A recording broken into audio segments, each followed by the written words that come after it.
आपली two wheeler व four wheeler foam wash करण्यासाठी आता राहता शहरात नव्याने सुरू झालेले अभिनय ऑटो सर्व्हिस सेंटर। या सर्व्हिस सेंटरमध्ये foam wash, diesel wash, interior cleaning, rubbing polish, headlight restorage, rubber coating, glass treatment अशा सर्व सुविधा अभिनय ऑटो सर्व्हिस मध्ये उपलब्ध। चला तर मग एक वेळ अवश्य भेट द्या। आमचा पत्ता चितळी रोड, विठ्ठल लॉन शेजारी, राहता। संपर्क 8600 07 34 33।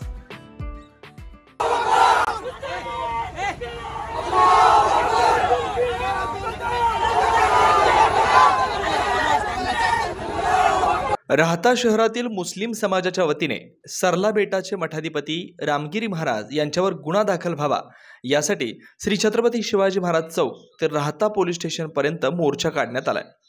या मोर्चामध्ये मुस्लिम समाजाने शिर्डी विभागाचे DYSP वमने साहेब यांना दिलेल्या निवेदनात म्हटलंय की 15 ऑगस्ट 2024 रोजी सिन्नर तालुक्यातील पंचाळ येथे आयोजित सप्ताहामध्ये सरला बेटाचे मठाधिपती रामगिरी महाराज यांनी इस्लाम धर्माने ज्या व्यक्तीला आदर्श मानलंय अशा मोहम्मद पैगंबर यांच्या जीवनावर चारित्र्यहनन करणारी टिप्पणी केली।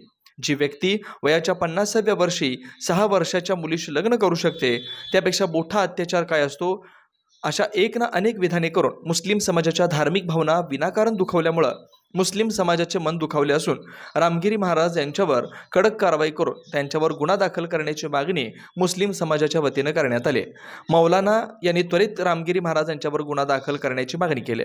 यावेळी मुस्लिम समाजाचे मौलाना, प्रतिष्ठित नागरिक, व्यापारी, मुस्लिम समाज बांधव मोठ्या संख्येने उपस्थित होते। उसके मुताबिक हम लोगों को चलना है। हमारी एक ही डिमांड है कि गुनाह दाखिल किया जाए और इंशाअल्लाह वो होगा। लेकिन आप नारेबाजी, कोई भी किसी भी तरीके की कोई नारेबाजी ना करें। मैं आपसे बहुत आजिज़ाना और मुखलिसाना दरख्वास्त कर रहा हूँ। बहुत सुकून के साथ, संजीदगी के साथ हम अपनी जो चाहते हैं, जो ख्वाहिशें हैं, अल्लाह के हबीब सल्लल्लाहु अलैहि वसल्लम के तही जो मोहब्बत का और वालिहाना जज्बात है वो इत्मीनान से रखेंगे इंशाअल्लाह, बहुत इत्मीनान से रखेंगे। और मुझे गुंजाइश है कि इंशाअल्लाह हमें कामयाबी होगी।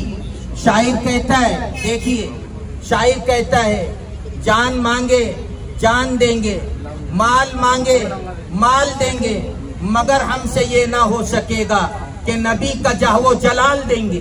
तो इंशाअल्लाहुल अज़ीज इसकी हम कदर करेंगे इस लिहाज से कि बड़े जो हिदायत देंगे उसी पर हम चलेंगे, उसके अलावा कोई नारेबाजी नहीं होगी। हमारी डिपार्टमेंट से यही दरख्वास्त है और बहुत आजिज़ाना दरख्वास्त है कि वो कल के जो आरोपी है रामगिरी महाराज, उन पर कानूनी कार्रवाई सख्त से सख्त की जाए। इसलिए कि हमारे इस मुल्क में बार बार नबी सल्लल्लाहु तआला अलैहि वसल्लम की जात अक़दस को निशाना बनाया जा रहा है। और हम ये बात का इजहार करते हैं कि देखिए इस मुल्क में हम बाय चॉइस नहीं है, बाय चॉइस है, बाय चांस नहीं। और इस मुल्क ने अपने मजहबी दीनी मामलात के साथ रहने का पूरा हक हमें दिया है। हम हमारे मुल्क की बहुत कदर करते हैं और मुल्क को अजीज रखते हैं।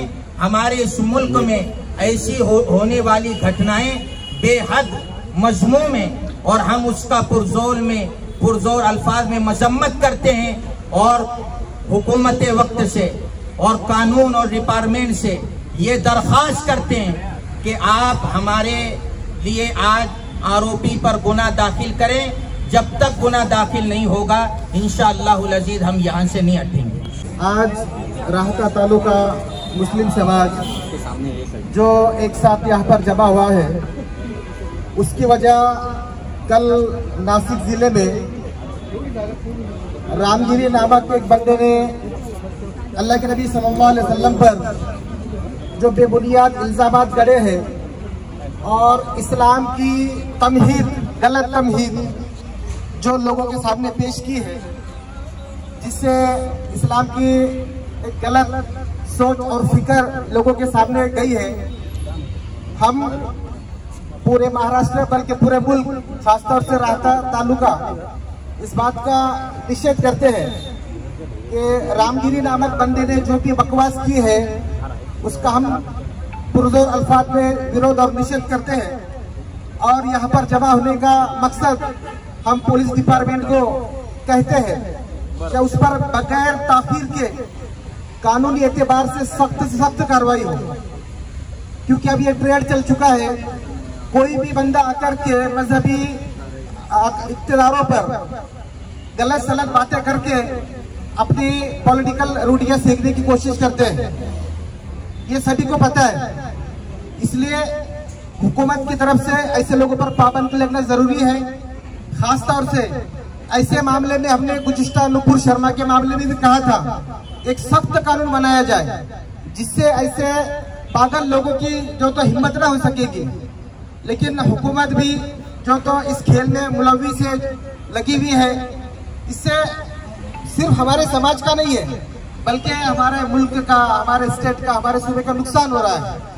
इसलिए मैं डिपार्टमेंट से पुरजोर इस बात की तायद करूंगा कि हमारे जितने भी भाई इस चीज को लेकर के आए हैं कि जल्द से जल्द बगैर किसी ताखिर के संविधान में जो हमको मौका दिया है उस संविधान के तहत कल के इस बकवास करने वाले बंदे को जो तो गिरफ्तार किया जाए, उसके ऊपर सख्त से सख्त कार्रवाई की जाए और आइंदा ऐसे मौके ना हो, ऐसी घटनाएं कोई भी मजहब के बड़े लोगों के साथ ना हो। इसके लिए गवर्नमेंट ऑफ महाराष्ट्र एक सख्त कानून बनाए ताकि आइंदा ऐसी घटनाएं ना घडे। रामगिरी महाराज यांनी जे काल शब्द वापरले हे अतिशय चुकीचे आहे। कुठल्याही धर्मगुरूंनी कुठल्याही धर्माबद्दल किंवा जातीबद्दल बोलणं हे चुकीचं आहे। यांनी जातीमध्ये तेढ निर्माण व्हायचं काम होतं। मी तर म्हणतो सर्व धर्मगुरूंनी प्रत्येक जातीमध्ये सलोखा कसा राहील असं बोललं पाहिजे, का जेणेकरून जातीमध्ये तेढ निर्माण होईल असं कोणीही वक्तव्य करू नये। गंगागिरी महाराज असतील, यांच्या काळामध्ये अशा कशी घटना घडल्या नाही। यांनी सर्व धर्मांना बरोबर घेऊन सामाजिक उपक्रम असू, धार्मिक उपक्रम असू हे राबवलेले आहे।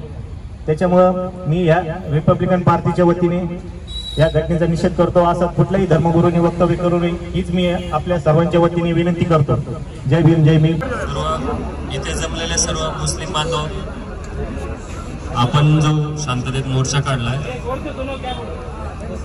त्याच्याबद्दल आम्ही आपले आभारी आहोत पोलीस प्रशासन, जो आपण शांततेने सर्वजण इथे जमलेला आहे। जे कालच्या घटनेच्या अनुषंगाने आपण जे जमलेलं आहे त्याच्या दृष्टीने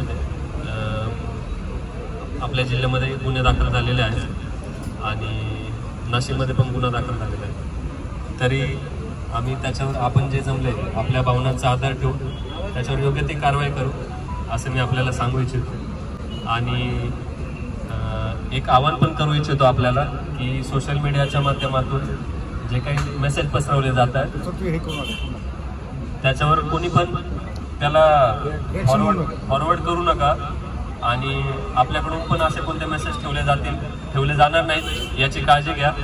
आणि जे कोणी असे मेसेज दोन्ही गटांचे असतील, जे कोणी असे मेसेज पसरवण्याचा प्रयत्न करेल त्यांना आम्ही बोलून त्यांच्यावर कारवाई करू अशी मला तुम्हाला माझी सूचना आहे।